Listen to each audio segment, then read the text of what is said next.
di episode yang sudah ditunggu-tunggu oleh ribuan, bahkan puluhan ribu, bahkan ratusan ribu, bahkan miliaran dari warga antivirus di seluruh dunia ini, Son, ya kan? Kau bisa antivirus, kan Karena- virus semua. Ya itu makanya butuh antivirus kan, makanya kan antivirusnya Bill Gates.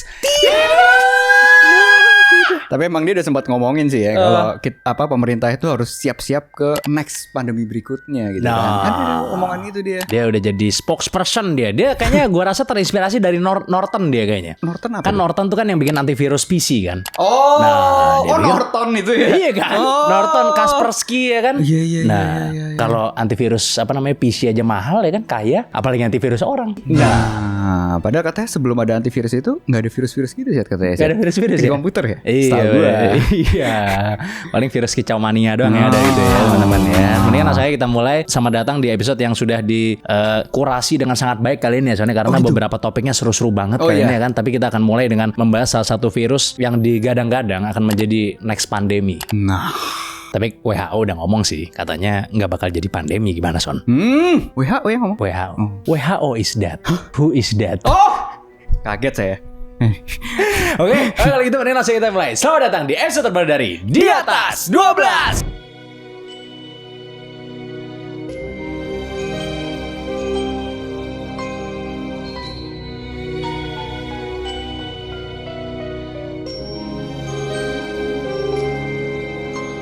Lu udah tahu konspirasi tentang hantavirus belum, Son? Udah ada konspirasinya. Udah ada konspirasinya. Gue bakal jelasin dulu tentang hantavirus. Habis itu gue bakal jelasin konspirasinya satu-satu ya. Oke. Yang paling gila nih, Son, nih, ada konspirasi yang berkaitan sama The Simpsons. Oh, itu lagi. Itu nanti akan gue jelaskan setelah gue menjelaskan apa itu hantavirus. Oke. Oke, jadi seperti yang kita tahu, ada virus baru yang bikin geger satu dunia ya, yang bernama hantavirus. Oh, ini yang ini bukan sih? Yang naik-naik kursi terus ada lagunya gitu. Virus apa itu? Virus itu. Oh, Ganta virus. Virus yang berasal dari tikus ini itu digadang-gadang bakal jadi the new pandemic. Tentunya setelah kita survive dari COVID kemarin. Virus ini sebenarnya bukan virus baru ya, karena pertama kali virus ini diidentifikasi, Son, itu di Korea, di Sungai Hantaan, makanya namanya hantavirus kan. Tepatnya di sekitar tahun 1950-an, di mana lebih dari 3.000 tentara PBB jatuh sakit karena demam berdarah yang disertai dengan gagal ginjal, Son. Jadi ini virus lama bersemi kembali ya ini ya? Iya, karena ketemunya di Hantan. Kalau ketemu di Tantan nggak bakal bersemi kembali. Sekali temu aja udah cukup. Ngerti lagi gue. Kemudian virus ini pertama kali dianggap serius oleh dunia itu di tahun 1993 ketika terjadi penyebaran wabah di wilayah Four Corners di Amerika Serikat. Tapi belakangan viral lagi nih virus gara-gara kasus kapal pesiar yang bernama MV Hondius yang berlayar dari Argentina. Dan katanya nih, Son, nih, udah ada 2 orang yang terjangkit virus ini di Jakarta dan di Yogyakarta, Son. Jadi efek dari virus ini itu dibagi menjadi 2 sebenarnya. Yang pertama kategori HPS yang nyerangnya itu paru-paru. Nah, ini bikin kita jadi sesak napas parah, batuk-batuk, dan paru-parunya tuh terisi cairan. Jadi HPS ini, Son, itu punya mortality rate atau rata-rata kematian korban itu mencapai 30-40%, Son. Jadi kalau lu terjangkit ini, 30-40% kemungkinan lu akan metong. Selesai. Terus kategori kedua itu ada HFRS namanya, yang fokusnya itu nyerang ginjal. Jadi kalau misalnya kita terkena ini, itu bikin punggung kita bakal nyeri parah, terus bisa bikin gagal ginjal dan pendarahan internal. Nah, kalau HFRS ini itu punya mortality rate sekitar 1-15%. Tapi ada seorang epidemiolog dari WHO yang bernama Maria van Kerkhoff itu sudah mengkonfirm, Son, bahwa virus ini itu nggak bakal jadi wabah, apalagi sampai kayak COVID gitu. Karena cara penularannya itu jauh lebih sulit dibandingkan COVID. Bahkan hampir tidak mungkin menular dari manusia ke manusia lain katanya.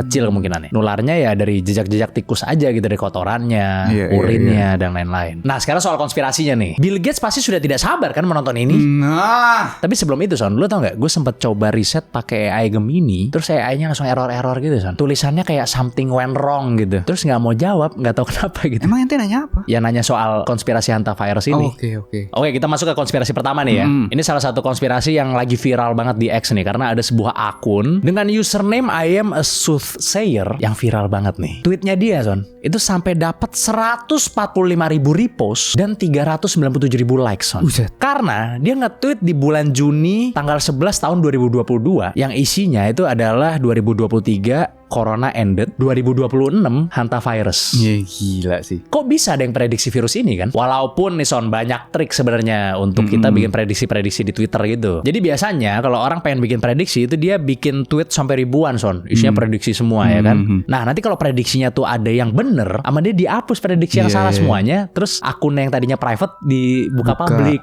Oh gitu. Caranya begitu, salah satu caranya tuh. Soalnya emang gue lihat tweet yang akunnya ini isi tweetnya cuma 4 biji dan itu 2022 semua.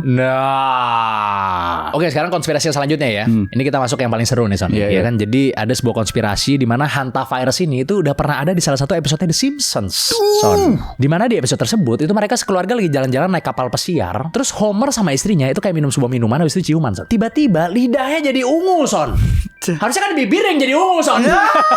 Dan salah satu tanda-tanda bahwa lu terkena hantavirus itu adalah di badan lo itu bakal muncul titik-titik berwarna merah, coklat atau ungu Son. Iya, gue sempat lihat fotonya gitu, ungunya banyak sih emang. Nah, terus nggak lama Son di episode ini nih itu ada siaran TV yang ngasih tahu kalau ada penyebaran virus yang mematikan. Terus orang-orang di kapalnya pada panik semua Son. Mirip banget kan sama kejadian di kapal MV Hondius. Tapi gue rasa itu cuma kebetulan aja ya. Ya udah sering banget lah The Simpsons disangka bisa ngeprediksi masa depan gitu kan. Dan di situ kan namanya Pandora virus ya kalau di situ ya. Iya. Padahal itu virus yang bisa membunuh laki-laki doang ya Son ya. Kalau kan harus ke Pandora soalnya kan.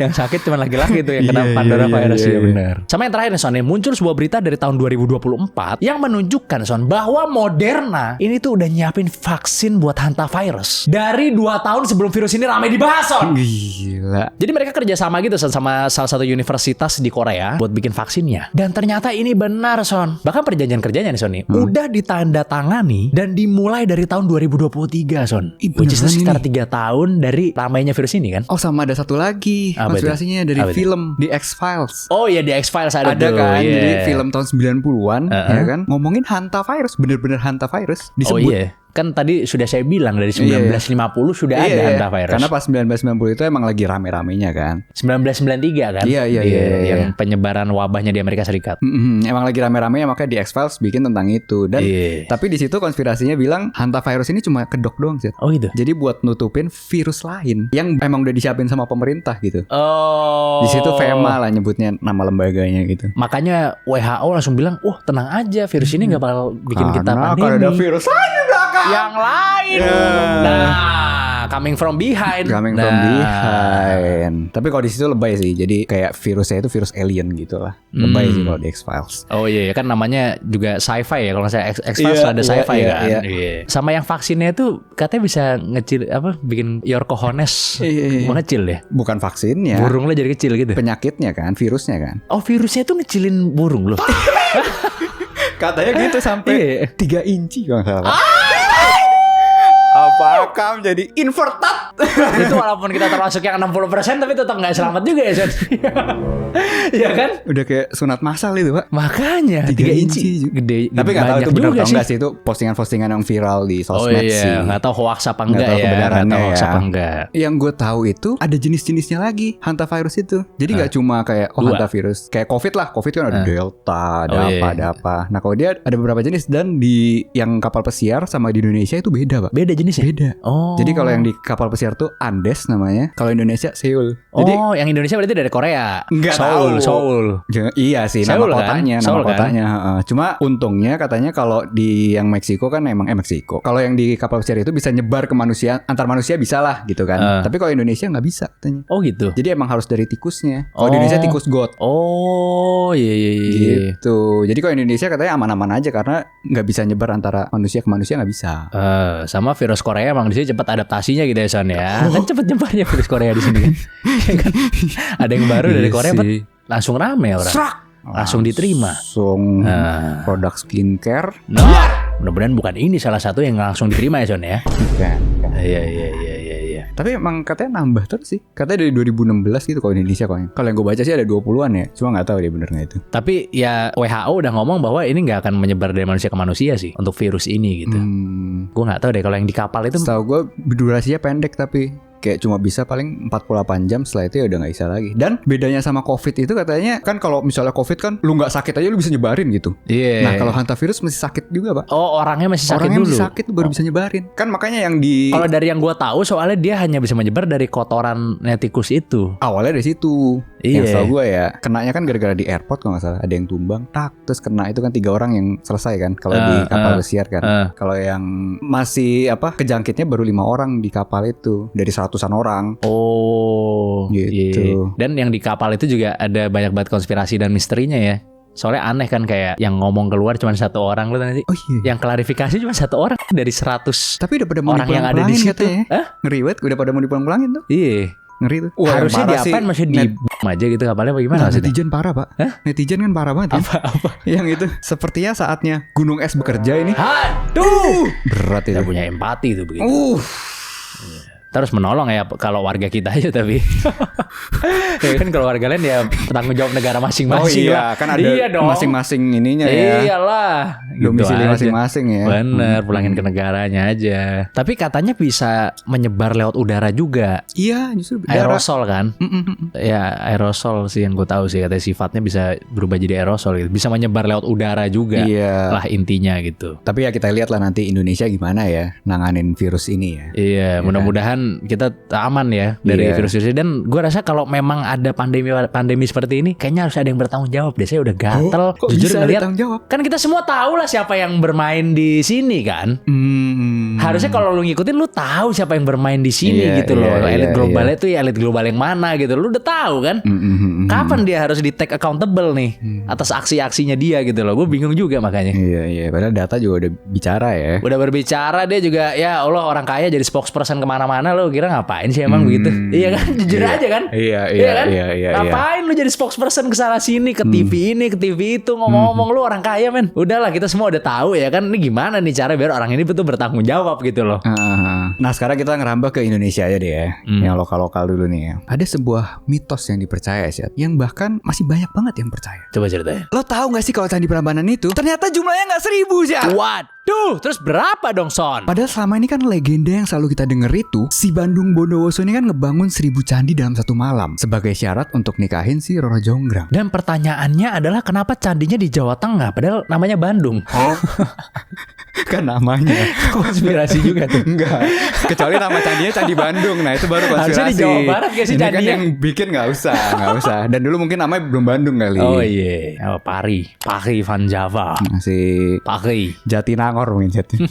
Tapi akhirnya gagal dan cuma berhasil ngebangun 999 candi. Zaman itu yang belum ada standar TikTok aja udah begitu sih. Nah, Nggak kebayang kalau Roro Jonggrang tuh Gen Z. Apakah mintanya jadi 1000 unit apartemen? berikut karpet LV. Tidak. Baru dengar saya ada karpet LV.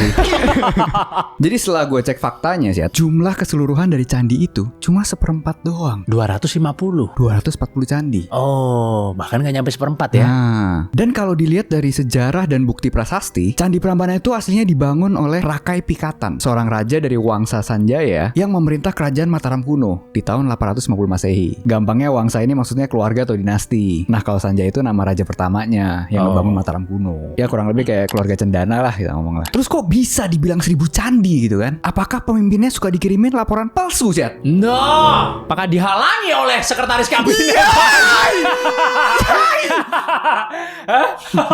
Ternyata istilah 1000 atau 1000 dalam budaya Jawa emang sering dipakai buat ngegambarin jumlah yang gede banget. Berarti biasa hiperbola lah, seperti kata-kata hiperbola gitu ya.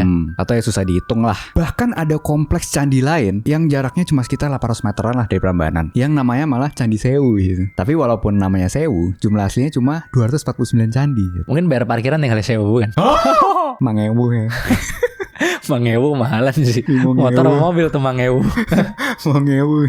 Ya akhirnya banyak yang bilang juga kalau Candi Sewu ini sebenarnya bagian dari pembangunannya si Bandung Bondowoso itu. Tapi tetap aja jumlahnya ya nggak nyampe 1000 kan. Mungkin pas mangkrak itu si keluarga Sanjaya nyabut izinnya sih. Atau bukan jadi proyek strategis nasional lagi. Karena emang aslinya itu lama banget bangunnya sih. Mungkin sekitar 50-100 tahun. Jadi kemungkinan ya izin HGB-nya itu udah habis. Ya kan? Maksimal kan 50 tahun tuh kalau HGB. Bener. Ternyata banjir ya.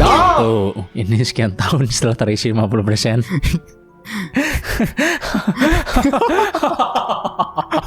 Kirain Denyu Jakarta gitu. Ternyata banjirnya yang Denyu Jakarta. Nah. Tapi itu tahu sih yang hantavirus dari mana? Dari mana? Jakartanya. Dari mana, Bang? Utara. Oh iya. Iya, pelabuhan wajar. Oh iya. Pelabuhan emang. Pelabuhan. Tempat orang berlalu lalang lah. Nah. Iya. Dan gak cuma 2 tempat ini aja, Chat, yang dibilang 1000 tapi ternyata bukan. Ada lagi Lawang Sewu di Semarang. Oh, yang pintu itu 1000 pintu. Nah, ternyata setelah saya hitung satu-satu, nggak ini data ya, jumlah aslinya itu cuma 929 pintu atau lubang pintu ya. Soalnya kan itu kan jendelanya gede-gede kan. Tapi dekat sama 1000 ya. Lumayan. Iya, dikit bedanya lagi lah. 71 lah.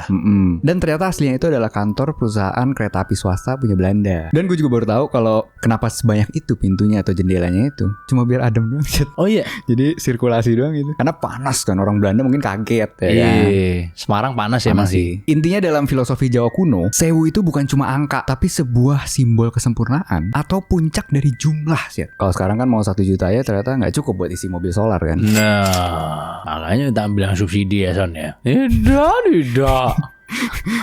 QR code dulu yang banyak. Fortuner subsidi. Tidak. Pajero. Itu kan tapi boleh kan tapi kan. Tapi Dulu Pajero ente diisi pakai apa? Udah kan masih murah. Dulu masih murah harganya. Nah. Dulu masih murah. Jadi kalau ada bangunan atau fenomena alam yang bagus banget, secara otomatis orang bakal nyebutnya sewu ya. Biar terkesan megah dan sakral. Soalnya ada namanya Candi Asu di Magelang ya. Baik anjingnya di situ. Enggak. Banyak ini paman-paman ini, paman-paman Cindo bukan asu. Apa namanya? Asu. Oh, iya Om memang nyebutnya. Tawan gue. Iya benar sih. Tawan Iya. gue. Padahal sebenarnya bentuknya itu adalah lembu nandi atau tunggangannya si Dewa Siwa. Tapi gara-gara udah rusak parah dan banyak kepotong-potong, jadi dikira itu anjing bukan sapi sih ya. Ya tapi mungkin itu adalah kata-kata ekspresif aja, sifatnya ekspresif. Bukan saintifik gitu ya. Iya. Tapi agak kaget juga sih ternyata cuma 200-an ya ternyata ya. Iya. Oh baru Jauh tahu ya. banget, Mir. Kirain tadinya emang 1000 gitu. Dan banyak kan juga yang kecil-kecil kan. Kayak total 200-nya itu aja yang kecil-kecil gitu. Iya pastilah. Yang ngebangun ternyata bukan Bandung Bondowoso. Bukan, itu legenda aja. Oh itu legendanya. Legenda yang top. untuk menikahi itu. Maksudnya yang bangun ya buru-buru biasa aja sih. Oh Iya iya kan? iya. Berarti tandanya kalau mau nikahin cewek gak usah seniat itu soalnya. Iya. Terlalu baik kan. Heeh. 1 malam ya ampun. Iya. Kasian gitu ya. Jadi kasihan lakinya dong ya kan. Kasian Capek. sih. Iya. Emang gak ada cewek lain apa kan gitu kan. Iya. Enggak sih bukan gak ada cewek lain. Maksudnya ceweknya minta yang masuk akal dong. Iya. Iya Ya kan? sebenarnya kalau dari sisi ceritanya kan dia minta kayak gitu gara-gara Bandung Bondowoso ini ngebunuh anggota keluarganya kalau nggak salah. Oh iya. Gitu. Jadi Itu- dia nggak mau nih. Tapi kan kalau tebusan. nggak mau tinggal bilang nggak mau, Chat. Iya bener. Nggak kan? Nggak Kenapa usah harus pakai dilanjutin? tapi nggak usah kan tapi kan. Tapi Nggak mau tapi nggak perlu. nggak perlu Nggak ya. perlu, nggak mau aja lah. Cepet kasihan mau, anak iya. orang kan. Masa Jujur dibangun- aja lah gitu ya Jujur maksudnya aja ya. lah. Jangan dibilang ya, tapi nggak tahu nanti kalau apa di masa depan gini-gini nggak usah gitu ya, Son, nggak usah ya, nggak usah ya. Sekarang sih aku kayaknya nggak bisa, tapi nggak tahu nanti kalau misalnya suatu Iya. waktu gitu-gitu nggak usah ya. Soalnya aku masih trauma sama yang dulu nih. Nah. Jangan ngasih harapan-harapan palsu lah. Ya, Ya kan, berat itu. Berat. Aku belum siap nih. Kok sama yang lain kamu siap tapi Hah? gitu. sama gua doang nggak siapnya gitu kan. Tapi mobilnya gitu. 2 pintu kok jadi siap gerak ini kan. No. Tapi ngomong-ngomong soal sejarah nih Sony, gue ada salah satu cerita tentang pemimpin paling bengis di dunia yang menurut gue ini gila banget ceritanya. Ini tahun 90-an bukan? Enggak, udah mundur lagi ke Oh. belakang jauh, udah jauh. Oke. Lu udah tau cerita tentang pemimpin paling bengis di dunia belum? Yang mana sih? Kali ini gue mau cerita tentang Genghis Khan yang menurut gue merupakan pemimpin tergila dalam sejarah umat manusia. Kenapa paling bengis di dunia? Karena yang pertama nih Sony, hanya dalam 2 dekade saja dia ini berhasil menaklukkan wilayah seluas 12 juta mil persegi Son dalam 2 dekade. Which is ini lebih luas daripada yang diraih oleh Kekaisaran Romawi dalam 400 tahun Son. Penaklukan ini menyebabkan hilangnya nyawa dari 40 juta orang Son, yang pada masa itu merupakan 11% dari total populasi dunia. Kalau disetarain sama populasi di tahun 2026, itu sama aja kayak si Genghis Khan ini itu melenyapkan 900 juta orang dalam satu masa kepemimpinan Son. Karena begitu banyaknya orang yang dibabat sama dia, bahkan Son, suhu bumi itu sampai turun Son gara-gara dia Son. Sumpah. Lu percaya gak? Ini bener loh. Lebih adem gitu ya. Iya, karena banyak lahan pertanian pertanian dan kota-kota yang jadi kosong Son gara-gara penduduknya metong semua. Hingga akhirnya balik jadi hutan lagi tuh kota Son. Para ilmuwan modern memperkirakan hutan-hutan baru yang tercipta karena penaklukan ini itu menyerap sekitar 700 juta ton karbon dari atmosfer Son. Jadi ya bisa dibilang Genghis Khan ini adalah satu-satunya manusia yang pernah hidup dalam sejarah yang bener-bener berhasil nurunin suhu bumi Son. Cuman dia doang. Ini Thanos mentality ini ya. Iya. Cuman dia Al Gore udah cuap-cuap sana sini masih agak sulit nih ya kan. Al Gore lu sih Al Gore kan. Pertama kali yang naikin global warming dulu Al Gore. Mantan vice presidennya Amerika. Tapi ya berhasil sekarang kan Genghis kan udah peduli lingkungan dan kita juga kan. Iya. Genghis Khan ini itu bukan cuma naklukin wilayah doang Son, tapi dia juga naklukin garis keturunan manusia Son. Jadi penelitian genetika tuh nunjukin bahwa sekitar 16 juta pria yang ada di bumi itu ternyata keturunannya Genghis Khan Son. 16 juta Son. Tapi kan kuburannya gak pernah ketemu Bang sampai sekarang. Kok ilmuwan bisa mikir itu keturunannya? Iya benar Son, emang kuburannya Genghis Khan kan gak pernah ketemu kan, bahkan sampai detik ini. Bahkan kabar ya Son, sekitar 2000 pelayan yang nguburin Genghis Khan itu habis selesai ngubur langsung dibabat Son sama tentara-tentara Genghis Khan Son. 800 prajurit Mongol tuh. Biar gak ketahuan lokasinya ya. Iya biar gak ketahuan lokasinya di mana. Terus gak lama kemudian Son, 800 tentaranya itu dibunuh juga Son. Dia benar-benar absolut gak ada di muka bumi ini yang tahu badannya Genghis Khan tuh di mana. Oh iya by the way, Genghis Khan ini metongnya tuh gara-gara jatuh dari kuda ya, bukan gara-gara perang Son. Jadi agak ironis sedikit ya, orang yang suka perang taunya metongnya gara-gara jatuh dari kuda doang. Emang parah sih itu. Oke, gue lanjut ya ngomongin genetik nih. Jadi penelitian ini itu nemuin bahwa kromosom Y dari para pria tersebut yang 16 juta tadi itu sama Son. Dan semuanya itu punya garis genetik yang berasal dari Mongolia sekitar 1000 tahun yang lalu. Terus punya pola penyebaran yang persis sama wilayah yang ditaklukkan oleh kekaisaran Mongol. Ditambah nih Son ya, kan selirnya Genghis Khan itu kan jumlahnya mencapai ribuan wanita Son selirnya. Jadi ini bisa banget terjadi gitu. Sebenarnya masih banyak banget Son cerita tentang kebengisan dari si Genghis Khan ini. Mulai dari invasi ke kerajaan Persia, cerita dia mindahin sungai buat nenggelemin kota Son. Gila sih. Biar kotanya bener-bener lenyap dari sejarah. Terus dia juga berkontribusi buat nurunin IQ bumi Son. Lo tau gak cerita itu? Hah? Kok bisa? Gara-gara dia suka ngancur-ngancurin perpustakaan gitu-gitu Son. Jadi mungkin kita sampai 78 nih salah satunya gara Genghis Khan juga di salah satu iya. Mungkin ya. Jadi bisa dibilang ya dia ini adalah pemimpin paling sinting sepanjang sejarah umat manusia sih. Nggak kebayang sih kalau umurnya panjang sih dia. Gila. Satu bumi kali. Tapi dia sebenarnya tidak langsung menyerang Son modelannya. Jadi dia tuh setiap dia mau menaklukkan satu wilayah, dia tuh datang dulu. Oke. Dikasih offering dulu wilayahnya, ditawarin lu mau nggak gini. Wilayahnya nggak mau diajak ngomong, langsung dihajar gitu. Yang kejadiannya dia invasi Iran itu juga kayak gitu. Persia itu ya. Iya. Jadi dia ngirim kayak juru bicara gitulah 3 orang apa buat ngomong baik-baik, tapi semua juru bicaranya. Oh. Akhirnya dia sabar dulu, dia ngirim lagi 2 lagi kalau nggak salah gue ya. Pas dia ngirim lagi, jenggotnya dicukur. Sama orang-orang Persia. Dipulangin tuh jenggotnya dicukur. Kan orang Mongol kan kayak jenggot tuh kan kayak ini ya, mungkin kayak pride-nya mereka kali ya. Cukur jenggotnya. Ngamuk dia langsung ngerahin 200.000 tentara Son buat nyerang Persia. 200.000. Gitu. 200.000 tentara. Gila, sebenarnya dia ada ini juga, ada strategi-strateginya juga. Pinter berarti strateginya. Iya. Biasanya dia nangkep tapi emang sampah banget sih. Maksudnya kalau dilihat secara moral nih pemimpin sampahnya luar biasa. Sih. Jadi kalau dia naklukin satu kota gitu, nggak semuanya ada yang selamat sama dibawa sama dia juga. Iya. Cewek-cewek pilihan satu pertama diambil.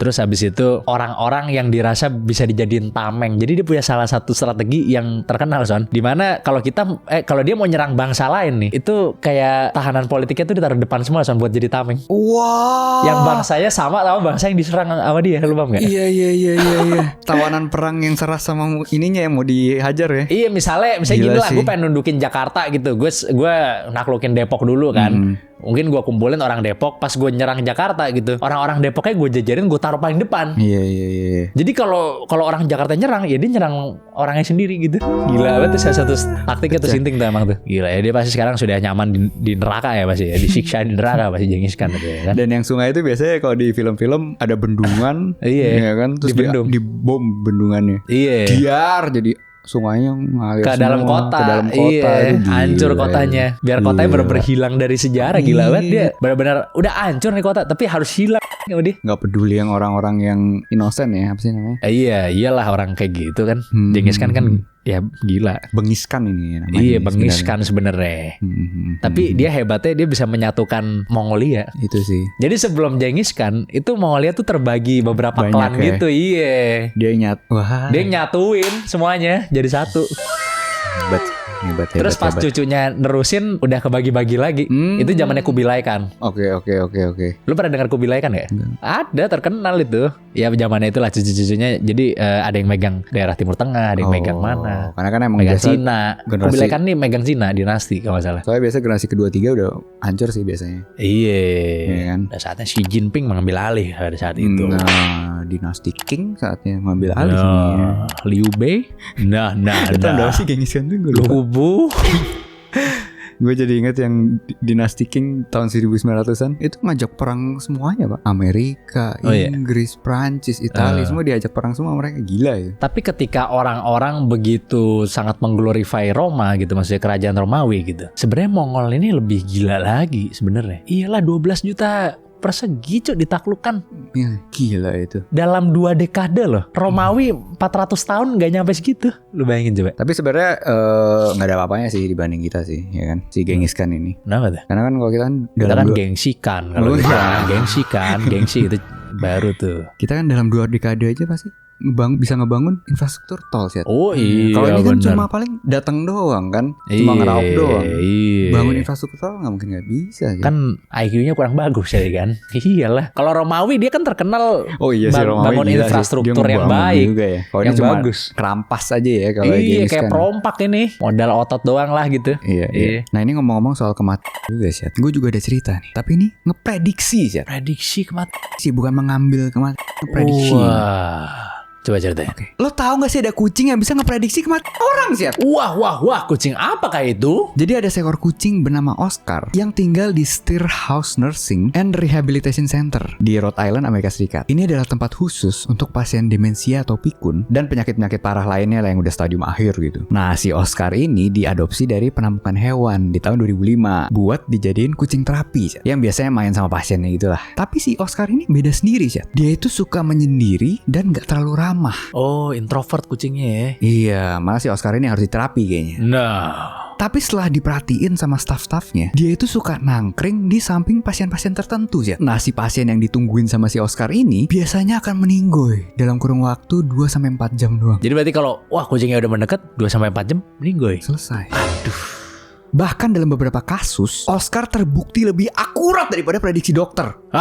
Pernah nih sekali dokter itu ngeprediksi, bakal selesai nih dalam waktu dekat. Seandainya ibu lebih cepat kesininya gitu ya. Gitu bukan?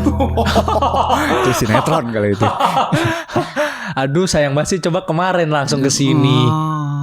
Pasti masih bisa ditolong. Karena gak ada yang tanda tangan operasi. Nah. Tapi si Oscar nih gak mau masuk ke kamar pasiennya, Zed. Dan ternyata pasien itu masih bisa bertahan hidup lebih lama. Dan setelah Oscar datang ke kamar itu ya, baru bener-bener lewat setelah itu. Jangan-jangan Oscar ini malah malaikat pencabut nyawa. Nah, bawa sabit di belakangnya, bawa sabit. Nah. Dan ini bukan mitos doang, Zed. Ini cerita langsung dari seorang dokter spesialis kesehatan lansia. Dan juga emang peneliti medis yang kerja di sana. Bernama Dr. David Dosa. Awalnya dia itu juga skeptis banget kan. Ya namanya ilmuwan kan pasti gak percaya lah sama yang mistis-mistis. Dokter kali. Bukan, kok ilmuwan sih? Ya kan peneliti medis juga dia. Tapi abis dia kerja di sana selama 2 tahun dan ngeliat prediksinya Oscar, dia langsung ngelakuin penelitian khusus. Sampai-sampai dia ngerilis buku yang berjudul Making Rounds with Oscar, The Extraordinary Gift of an Ordinary Cat. Dan sampai akhir hayatnya Oscar di tahun 2022, di usia sekitar 17 tahun lah, Oscar ini diperkirakan udah memprediksi lebih dari 100 kematian. Wah, banyak sekali tuh. Jadi di tahun 2007, pas pertama kali si Dr. David Dosa itu nge-publish kisahnya, Oscar udah ngeprediksi 25 kematian secara beruntun tanpa salah. Terus tahun 2010 jumlahnya meningkat jadi 50 kasus. Habis itu tahun 2022, setelah kurang lebih 15 tahun dia kerja di sana, angkanya melampaui 100 pasien. Nah, orang-orang pasti banyak yang nanya juga dong, apakah pernah atau sering meleset? Kalau dilihat dari catatan-catatannya, Oscar hampir tidak pernah salah ya. Hampir tidak pernah ya? Hampir tidak berarti pernah. Jadi kalau dari persentase nih, kalau Oscar itu nangkring di deket lu, hampir 100% inailahi wa inailahi rojiun ya. Bahkan staff-staff dari tempat rehab itu saking percayanya sama si Oscar ini, pas mereka lihat si Oscar ini udah mulai ngelompat ke pasien terus ngedengkur gitu ya, pasti langsung cepet-cepet nelpon keluarga pasiennya deh. Oh gitu, dikasih tahu nih sebentar lagi orang tua Anda akan meninggal gitu. Nah, buset dah. Ini ada penjelasan medisnya sih? Ya kalau dari bukunya si dokter itu, dia ngejelasin bahwa si Oscar ini kemungkinan punya kemampuan unik yang bisa ngedeteksi bau organ yang mulai gagal gitu. Karena emang secara biologis itu kan pas sel-sel tubuh mulai mati atau nekrosis, mereka melepaskan senyawa organik volatil atau VOC namanya. Yang itu tuh nggak bakal bisa dicium sama manusia. Nah tapi kan kalau kucing itu kan punya 200 juta sel sensorik buat penciuman. Iya. Penciumannya beda lah daripada orang lah. Jadi kemungkinan emang bisa kecium sama kucing. Soalnya kalau coba dibandingin sama manusia ya, manusia cuma punya 5 juta sel penciuman.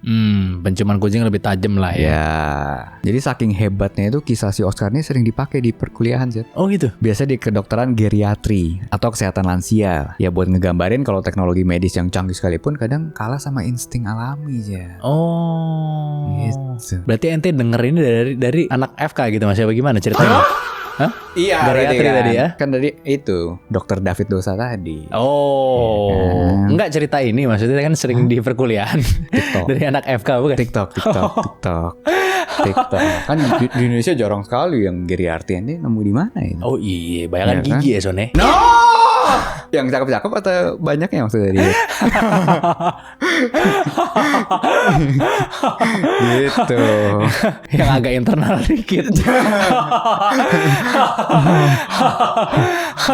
Iya. Jarang sih gue denger juga sih apa misalnya FK jurusan Lain tapi cantik. yang lansia maksudnya. Iya sih. Yang khusus lansia gitu, geriatri gitu. Maksudnya Gua- karena anak-anak sekarang udah gak peduli sama orang tua apa gimana sih? Enggak, bukan. Ya Oh, pasti toxic. Toxic relationship di rumah kan mungkin gitu kan. Ya kan mungkin. Iya. Tapi gue gak pernah denger aja gitu. Ada yang kayak oh ya saya FK. Oh FK-nya nanti mau ambil apa? Geriatri gitu. Gue belum pernah denger sih kalau gue. Bahkan gue juga baru denger kata-kata geriatri sih jujur. Iya kan. Ternyata ada ya jurusan itu ya ternyata. Emang kebetulan aja ya, maksudnya kucing ini punya insting yang luar biasa gitu. Tapi emang kadang lebih percaya insting sih daripada prediksi apalah pokoknya AI lah apalah. Kadang-kadang kita memang butuh untuk percaya insting kita memang. Oh gitu. Ini gut feeling nih berarti. Gut feeling. Oh. Insting itu penting maksud gue. Maksud gua gitu. Kayaknya di generasi setelah AI ini, kayak insting manusia akan makin tumpul deh menurut gua. Oh gitu. Padahal kita hidup tuh penting sekali yang namanya insting. Lama-lama gak percaya sama insting sendiri gitu maksudnya kali ya. Iya, maksudnya kita punya insting kayaknya gini. Coba tanya deh dulu deh. Tuh kan enggak. Ya kan? Gitu. Padahal kita nggak pernah tahu kalau kita ngambil the other side of the coin apa yang akan terjadi kan? Iya kan? Mau deketin cewek misalnya kan. Full insting. Oh gitu. Full insting lah. Nggak nanya dulu ya. Enggak lah, Nggak, apaan nggak. nanya dulu nggak usah. Feeling gue cocok nih. Nanya dulu gak lu kayak gini? Ngapain Nggak usah feeling ya. cocok nanya? Kan paling caranya gimana pasti. Gimana sih? Iya, Kok eksekusinya feeling ya. cocok? Iyalah. Iya. Gue harus memakai trik apa nih? Nah, apaan kayak gitu-gitu kan? Iya. Kalau instingnya udah tajam ya kan? Makanya insting jangan pernah dilupain, itu penting. Iya. Tapi mungkin banyak juga yang sering keceblos gara-gara insting sendiri kan, banyak juga mungkin chat. Tapi nggak apa-apa, kita Trauma. belajar. Oh, Kita gitu. belajar abis itu dong. Nanti akan semakin sedikit lo kejeblos ya. Iya. Kadang insting sama di otak kan kadang meleset mirip-mirip ya. Ya insting datangnya dari otak juga sih. Iya juga Kalau sih. dibanding logika, kadang suka nggak masuk emang Iya logika. kan, Iya. sama logika gak masuk. Kadang nggak masuk. Insting. Tapi menurut gue kekuatan manusia itu sih, kalau cuma logika kayaknya nanti robot lebih jago sih kayaknya. Iya sih. Iya kan? Mm-mm. Iya. Jadi jangan sampai kehilangan instingmu. Yes.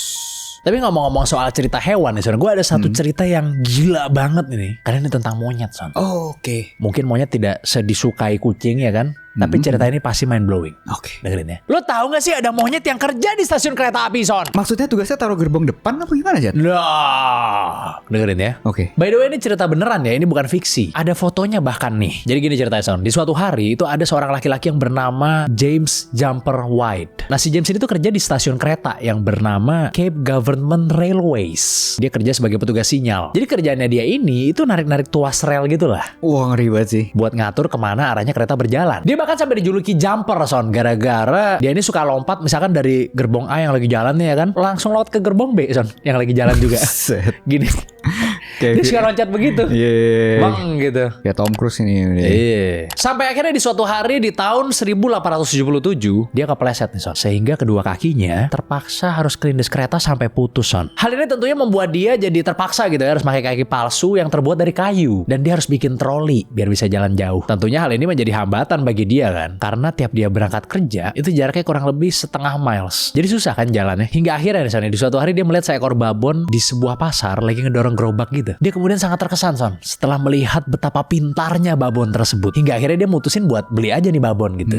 Kemudian dia menamainya Jack. Si Jack ini kemudian dilatih buat ngedorong trolinya si James biar dia bisa ke kantor dengan nyaman setiap harinya gitu. Ibarat punya supir pribadi lah gitu. Dan Jack ini itu juga dilatih buat nyapu lantai. Dia kan udah gak punya kaki, udah susah kan si James kan. Akhirnya si babon ini suruh ngepel lantai gitu. Terus disuruh buang sampah juga. Jadi ya kasarnya si Jack ini dijadiin pembantu lah gitu sama dia. Dan ternyata Jack bisa Son. Terus si James itu coba buat ngelatih babon ya buat pelan-pelan gantiin kerjaannya. Yaitu narik-narikin tuas kereta ya kan. Jadi awal ya si James ini pakai kode isyarat gitu lah buat nyuruh babonnya narik tuas rel-rel itu. Dan ternyata babonnya paham Son. Isyaratnya itu pakai isyarat jari doang. Tapi tidak semua orang senang dengan ini dong tentunya ya kan. Karena kabar tentang Jack si babon ini ternyata akhirnya nyampe ke kantor pusat stasiun Son. Gara-gara ada orang yang ngelapor karena takut gitu. Ngelihat kok yang ngerjain kerjaan sepenting ini malah babon gitu.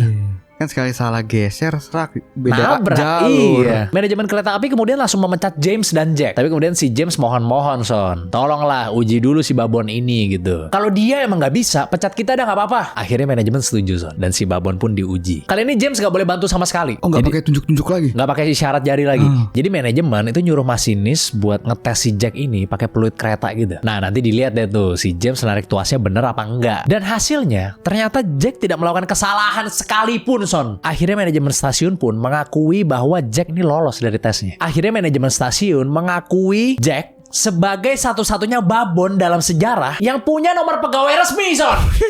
Walaupun gak punya lihat BUMN sih Son sih gitu kan.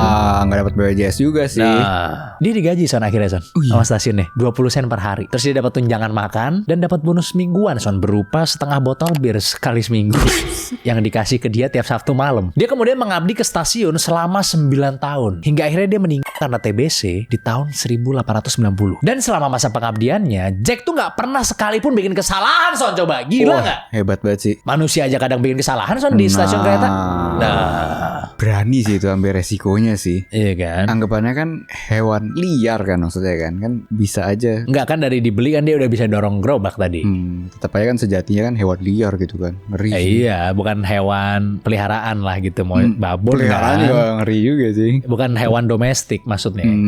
Iya bener. Tapi kan babon ini salah satu primata yang paling pintar juga. Iya sih. Iya, jadi bisa dilatih seperti itu sih untuk narik-narik tuas. Kalau sirkus saya dia bisa, ya kayak gini dia pasti bisa. Iya, ingatan kan juga kuat juga kan dia kan. Iya, cuman anehnya tuh digaji 20 sen itu loh sehari itu. Buat Akhirnya apa 20 sennya coba? Disikat sama si Si yang kaki buntung tadi ya, si James. si jumper Iya. tadi. Gila kan ceritanya kan. Terus ya ini ada fotonya Son. Si James sama si Jack lagi di stasiun gitu. Ada fotonya. Wah, Di Wikipedia cah segala. banget sih. Udah tua banget. sih. Iya. Mungkin ini mirip-mirip sama kisah yang waktu itu kita pernah ceritain tentang beruang ya Son ya. Oh iya. Yang bantu-bantu Cuma tentara kalau itu kan. kan cuma ngangkat-ngangkat doang kan. Iya. Kalau ini anggapannya lu dikasih sinyal terus lu lakuin gitu kan. Oh iya. Ya kan monyet emang lebih pintar daripada beruang kan. Iya sih. Tapi itu kan juga nggak bakal terjadi lagi sih di masa sekarang gitu. Oh iya lah, Kayak orang pasti gitu. nggak mau lah, Pasti viral nggak lah. mau sih. Padahal ternyata kenyataannya tidak melakukan kesalahan sama sekali maksudnya itu monyet. Anggapannya gimana caranya biar nggak ada human error? Ternyata emang jangan human yang ngerjain. Ada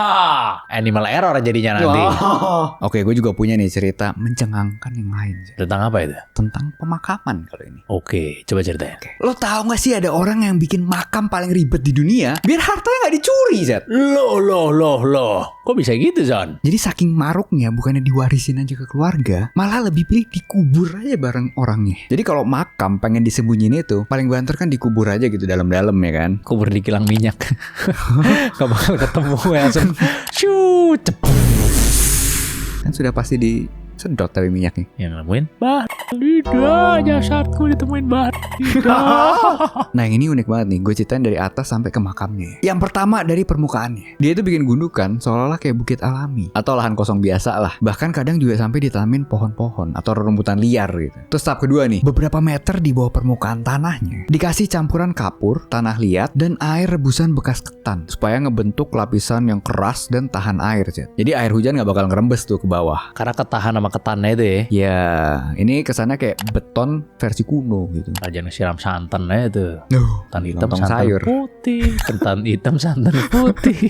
Lontong sayur aja. Bukan kok lontong sayur sih. Ketan hitam lah, gimana sih? Baru sampai tahap ini aja sih. Perampok butuh waktu berhari-hari buat ngelubangin lapisan beton itu. Walaupun udah pakai linggis gitu-gitu ya. Terus yang ketiga nih, ada lapisan jebakan pasir mengalir atau the Giza system namanya. Oh, yang begitu dibuat set, wah pasirnya langsung mengubur musuhnya. Bayangan nonton Indiana Jones ini kayaknya nih. Jadi ya di bawah lapisan betonnya itu ada ruangan gede banget yang diisi bertonton pasir. Dan itu bukan pasir biasa sih. Sebelum dimasukin, pasir itu dipanggang dulu sampai bener-bener kering dan halus. Baru cemplungin kerupuknya gitu ya. Itu goreng tuh.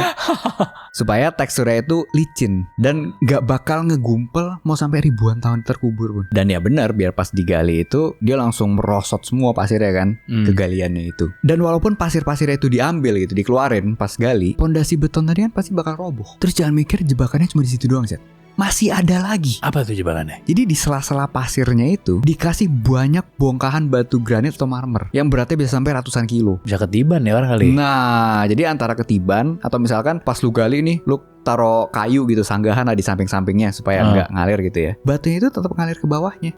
Jadi tetap ngalangin, akhirnya ngeblok. Oh iya. Dan kan itu granit marmer kan lu ngeluarin atau mecahinnya kan susah, setengah mati. Terus misalnya lu bisa ngelewatin jebakan pasir itu. Biasanya itu di bawahnya bakal dikasih makam palsu sih. Ya kan yang isinya ya barang-barang yang berharga dikit lah gitu. Itu barang KW kali ya, mungkin ya, bisa kan. Tungsten, gelang tungsten. Nah, susah juga sih. Wah, emas nih. Metin coy. Toyanya kerasakti nih. Padahal kerasukan.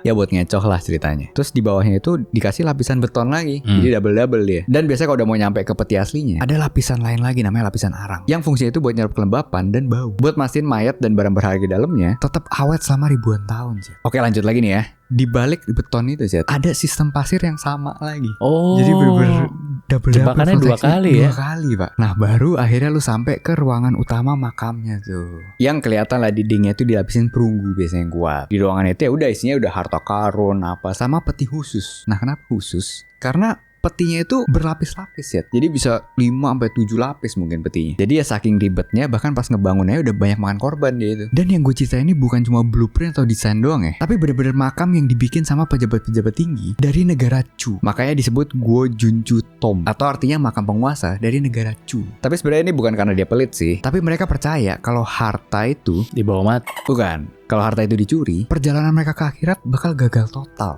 Wah. Gitu. Jadi gak nyampe ke surga gitu lah. Dibawa mati. Berarti kalau gitu. Iya sih. Gimana? Terus kok ini bisa ketemu? Nah biasanya ini ditemuinnya secara gak sengaja, tapi setelah beribu-ribu tahun sih. Kayak pas pembangunan jalan tol atau saluran air, tiba-tiba kena makam ini gitu ya. Nah tiba-tiba lo kok pasir gitu. Nah udah tahu nih. Jadi biasanya bakal digali yang lebar banget, ngelebihin makamnya, sama pasirnya disedot biasanya. Tapi pakai alat-alat zaman sekarang.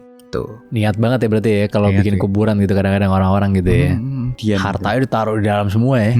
Banyak kan ya. Anak gak dibagi lo begitu ya? Bagaimana? Ya, suruh kerja sendiri ya. Oh iya benar. Kan? Kamu udah dewasa ngapain? Ya. Keluar dari rumah kamu. Udah dewasa. Umur 17 keluar dari rumah kan kalau bule gitu. Ini Cina sih. Iya kalau ini. Oh lebih parah lagi. Harus lebih dari ayah. Lebih dari papa ya kamu ya. Dulu zaman papa mulai dari nol papa. Nah, sekarang kamu sudah mendapatkan fasilitas ini. Kamu udah umur 30, belum punya rumah. Nah, harus didepak segera itu. Papa sudah perkawinan kedua umur 30. Kamu belum nikah. Bahkan belum nikah lagi kan. Berat itu. Berat. Dah besok ikut papa meeting aja kamu. Nah ya baru kerja 2 tahun aja udah bisa dapat rumah. Nah, kamu umur segini mau bisnis film? Mau jadi musisi? Tidak. Berat sekali. Gak bisa. Gitu. Kamu ikut saya. Nggak. Urus rumah sakit.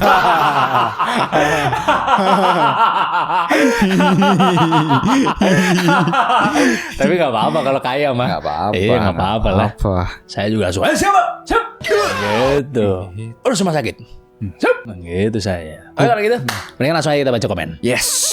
Oke ini komen pertama dari @antisosialis96. Nyimak sambil nelan tramadol katanya.